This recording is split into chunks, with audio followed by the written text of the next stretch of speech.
Assalamu alaikum guys, welcome to our YouTube channel Advanced Learning Academy. So guys, today we are going to study banking part 2, okay, جو کہ chapter number 4 ہے ACCA Kaplan میں. ٹھیک ہو گیا. تو اصل میں ہم چیپٹر وائز نہیں کریں گے ACCA، اس میں ہم ٹاپک وائز دیکھیں گے جو زیادہ ٹیسٹ ہوتے ہیں، جو مطلب ایک سیکوینس وائز. اس میں اس طرح ہے کہ جو چیپٹر نمبر 1 ہے اس میں کچھ، یا چیپٹر نمبر 2 3، اس میں کچھ ایسے ٹاپکس ہیں جو کہ لیٹر آن آخری چیپٹرز میں ڈسکس ہوئے ہیں اور وہ انہوں نے وہاں پر ٹچ کیے ہوئے، تو اسٹوڈنٹس کے لیے پھر بہت مشکلات ہوتی ہیں اس کو سمجھنے میں. تو ہم اس انداز میں ACCA کو اسٹڈی کریں گے، FA1 کو سوری، کہ ہمیں مطلب کوئی بھی پرابلم انشاءاللہ نہیں آئے گا. تو ابھی کے لیے ہم بینکنگ کا جو پارٹ 2 ہے چیپٹر نمبر 4 اس کو کور کریں گے. اس میں انشاءاللہ چیپٹر نمبر 4 ہمارا کمپلیٹ ہو جائے گا. پھر اس کے بعد ہم پھر اکاؤنٹنگ ایکویشن کریں گے انشاءاللہ، اور پھر ڈبل انٹریز کریں گے. اور ابھی کے لیے سٹارٹ کرتے ہیں. اس میں جو فرسٹ ہمارا آج کا ٹاپک ہے وہ ہے اسٹینڈنگ آرڈر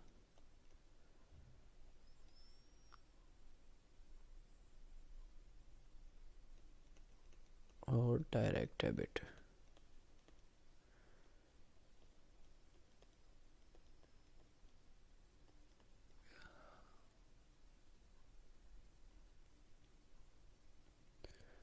اوکے، تو اسٹینڈنگ آرڈر اس میں کیا ہے کہ ہم اپنے بینک کو انسٹرکشنز دے دیتے ہیں کہ آپ ہمارے بہاف پہ پیمنٹ کر دیا کرو. ٹھیک ہو گیا. تو اس میں یہ ہوتا ہے کہ مطلب ہمیں ریگولر چیکس نہیں وہ تیار کرنے ہوتے، اور مطلب ہم ٹینشن فری ہو جاتے ہیں. اس میں یہ ہوتا ہے کہ جیسے ہی وہ ٹائم پورا ہو جاتا ہے تو بینک آٹومیٹکلی ہمارے بہاف پہ پیمنٹ کر دیتا ہے. اس میں جو سمجھنے والی اور جو امپورٹنٹ پوائنٹ ہے وہ ہے، اس میں مطلب یہ ہے کہ وہ ریگولر بیسس پہ، یعنی اکثر یعنی منتھلی بیسس پہ ہوگا، منتھلی بیسس پر. اور اس میں جو اماؤنٹ ہوگی وہ ہماری سیم ہوگی. فار ایگزامپل ہم کسی کو رینٹ دے رہے ہیں 10,000 پر منتھ، تو ہم اپنے بینک کو کہہ دیا کریں گے کہ یار جیسے ہی مہینے کی آخری تاریخ آتی ہے تو آپ ان کو پیمنٹ کر دیا کریں. تو اس طرح پھر وہ ہمارے بہاف پر پیمنٹ کر دیتا ہے. تو اس میں جو امپورٹنٹ ہے وہ یہ ہے کہ سیم اس میں وہ ہوگا، پیمنٹ ہوگا، پیمنٹ ہوگی. اب نیکسٹ جو ہے وہ ہے direct debit. Direct debit same as standing order. ٹھیک ہے. اس میں جو ڈفرینس ہے وہ یہ ہے کہ اس میں مطلب جو ہماری اماؤنٹ ہوتی ہے، ہماری جو پیمنٹ ہوتی ہے وہ ویری کرتی ہے. ٹھیک ہو گیا.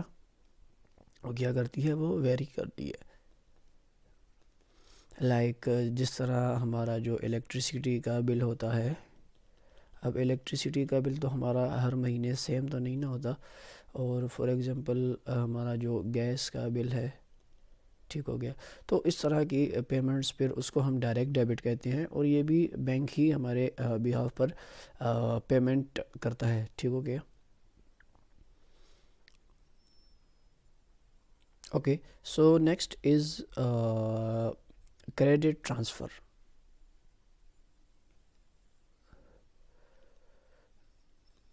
Credit transfer, sorry. So guys, for example ہمارے پاس کوئی بل آتا ہے یا پیمنٹ ہمیں کرنی ہوتی ہے. ٹھیک ہو گیا. تو اس پہ کیا ہوتا ہے کہ اس کے باٹم پر ایک فارم ہوتا ہے. ٹھیک ہو گیا. بیک سائڈ کے یا باٹم پہ اس پہ کیا ہوتا ہے، ایک فارم ہوتا ہے جس کو ہم فل کر دیتے ہیں. ٹھیک ہے. اور وہ ہمارے لیے کیا کرتا ہے، ایز اے چیک کار کرتا ہے، کام کرتا ہے. تو وہ پھر اس کو ہم بھیج دیتے ہیں اپنے بینک کو، اور بینک کو کیا کرتا ہے، پیمنٹ کر دیتا ہے. تو اس میں یہ ہوتا ہے کہ مطلب ہمیں ایک نیا ایک دوسرا چیک تیار نہیں کرنا ہوتا، اسی پر ہی ہم وہ فارم فل کر کے بھیج دیتے ہیں. تو یہ تھا ہمارا کریڈٹ ٹرانسفر. ٹھیک ہو گیا.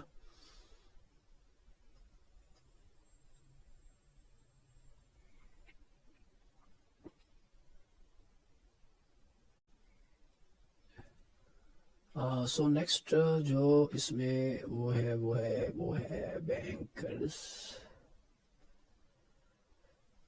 ڈرافٹ. ٹھیک ہو گیا.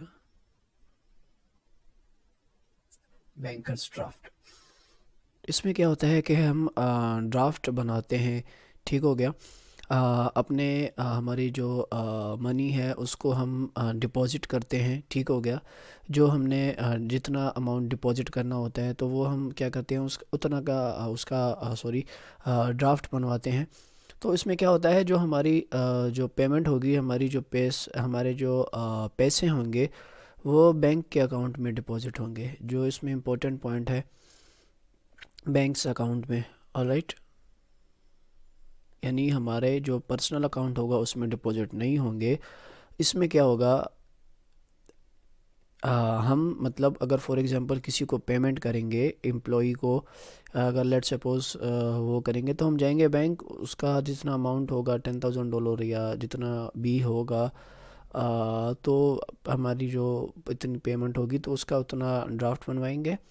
اس کو فل کریں گے اور امپلائی کو یا ہمارا جو کسٹمر ہوگا یا سپلائر ہوگا اس کو ہم دے دیں گے اور وہ جا کے اپنے پیسے لے گا. اب اس کا ہوگا کیا کہ بینک سے ہم سے کیا کرے گا وہ اس کا اپنی کمیشن لے گا. ٹھیک ہو گیا. کمیشن لے گا.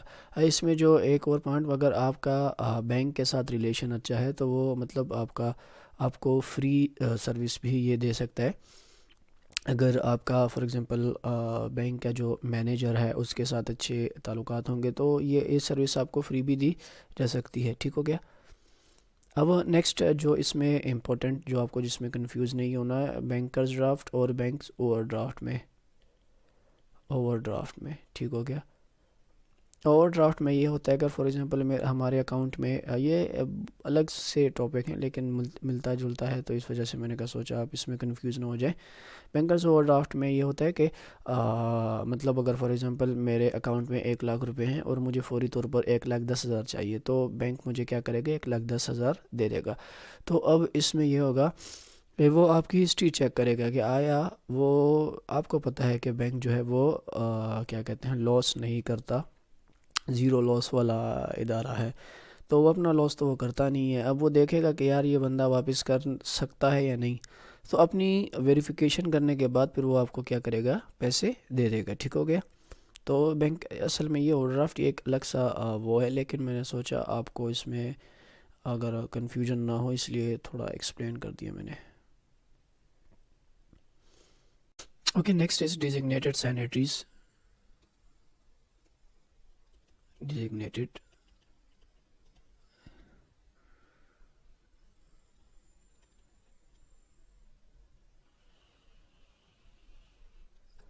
اوکے. تو ڈیزگنیٹڈ سینیٹریز میں یہ ہوتا ہے کہ فار ایگزامپل ہمارا ایک ڈائریکٹر ہے مسٹر اے.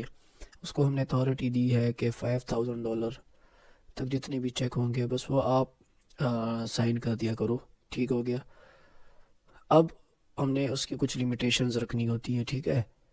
اس میں اور اس کا ہم کرتے کیوں ہیں تاکہ جو ہمارا جو کمپنی ہے ہمارا جو سیٹ اپ ہے اس میں ہم کرپشن یا فراڈز ٹھیک ہو گیا اس قسم کی چیزوں سے بچنے کے لیے پھر ہم اس طرح کا وہ کرتے ہیں.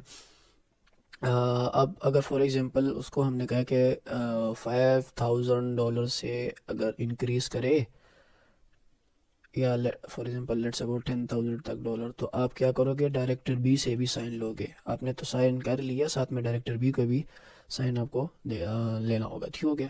تو اب ہم نے کیا کیا اب اگر فار ایگزامپل $10,000 سے لے کر فار ایگزامپل $20,000 تک ہو گیا تو $20,000 تک ہو گیا تو ہم نے ڈائریکٹر بی کو کہا کہ آپ اپنے ساتھ ایک اپنا جو فائنینس ڈائریکٹر ہے اس کو بھی ایڈ کر لو. ٹھیک ہو گیا. اب اگر وہ لیٹ سپوز اب کیا ہوا کہ 20 سے اگر وہ انکریز کرے فار ایگزامپل $50,000 تک لیٹ سپوز یا اس سے ابو جتنے بھی ہوں تو ہم کیا کریں گے آپ فائنینس ہم نے اس کو کہا کہ آپ اپنے ساتھ سی ای او کو بھی انکلوڈ کرو گے تو اس کے سائن بھی چاہیے ہوں گے. تو اس طرح سے ہم کیا کریں گے ان کے جو ڈیوٹیز ہیں اس کو سپلٹ کریں گے، ان کی جو پاورز ہیں، ان کی اتھارٹیز، اس طرح سے ہم اپنے فراڈز یا کرپشن کے، فار ایگزامپل اگر یہ بندہ کرپٹ ہے تو یہ تو کرپٹ نہیں ہوگا، اگر یہ کرپٹ ہے تو یہ تو ضروری تو نہیں ہے تو سارے کرپٹ ہوں گے. تو ان چیزوں سے بچنے کے لیے پھر ہم کیا کرتے ہیں، ڈیزگنیٹڈ سینیٹریز کرتے ہیں. اوکے، ایک اور جو جنرل سا ٹاپک ہے میرے خیال میں ڈسکس کرنے کے لیے، اس میں اتنا خاص کچھ نہیں ہے لیکن چلو دیکھتے ہیں، وہ ہے کریڈٹ کارڈ. کریڈٹ کارڈ، دوسرا ہے ڈیبٹ کارڈ، اور ایک اور ہے چارج کارڈ. اب اس میں جو امپورٹنٹ وہ ہے چارج کارڈ. اب ڈیبٹ کارڈ تو ہر کوئی جانتا ہے کہ ڈیبٹ کارڈ کیا ہے، جو موسٹلی ہم پاکستان میں بھی زیادہ تر یوز کرتے ہیں. فار ایگزامپل میرے اکاؤنٹ میں 10,000 روپے ہیں، تو میں اس کی اتنی ہی پرچیزنگ یا اس کو اتنے ہی اسپینڈ کر سکتا ہوں، تو یہ سمپل ڈیبٹ کارڈ ہو گیا. اب کریڈٹ کارڈ میں یہ ہوتا ہے کہ فار ایگزامپل میں کیا کرتا ہوں کریڈٹ پہ مجھے کچھ پرچیزنگ کرنی ہے تو میں کریڈٹ پہ کر لیتا ہوں، اور پھر کیا ہوتا ہے اس پہ منتھ کے اینڈ پر پھر بینک کو پھر میں وہ واپس کرتا ہوں. لیکن اس میں جو امپورٹنٹ ہے وہ یہ ہے کہ مطلب اس میں ہم پارشل پیمنٹس کر سکتے ہیں. For example at the end of month میں نے 8,000 پے کر لیا اور کہا کہ 2,000 میں نیکسٹ منتھ کروں گا یا ایک ویک بعد، پھر اس حساب سے مجھے پھر کیا کریں گے، بینک انٹرسٹ چارج کرے گا. انٹرسٹ، تو یہ امپورٹنٹ ہے اس میں. دوسرا ڈیبٹ کارڈ تو ہو گیا، دوسرا ہے چارج کارڈ. چارج کارڈ بھی بالکل سیم ہی ہے ڈیبٹ کارڈ، اس پہ بھی ہم کریڈٹ پہ وہ کرتے ہیں پرچیزنگ وغیرہ، اور پھر کیا کرتے ہیں منتھلی بیس پر وہ واپس بینک کو پے کرتے ہیں. لیکن اس میں کیا ہوگا، اس میں ہم جتنی بھی پیمنٹ ہوگی آل اماؤنٹ وہ ہم پے کریں گے ایک ہی ساتھ پہ، ٹھیک ہے. اس میں پارشل پیمنٹس کی سہولت تھی، اس میں نہیں ہے، ٹھیک ہو گیا. تو یہ تھا کریڈٹ کارڈ، ڈیبٹ کارڈ اور چارج کارڈ. اب اس میں ایک اور جو ہے وہ ہے بیکس پیمنٹس. بیکس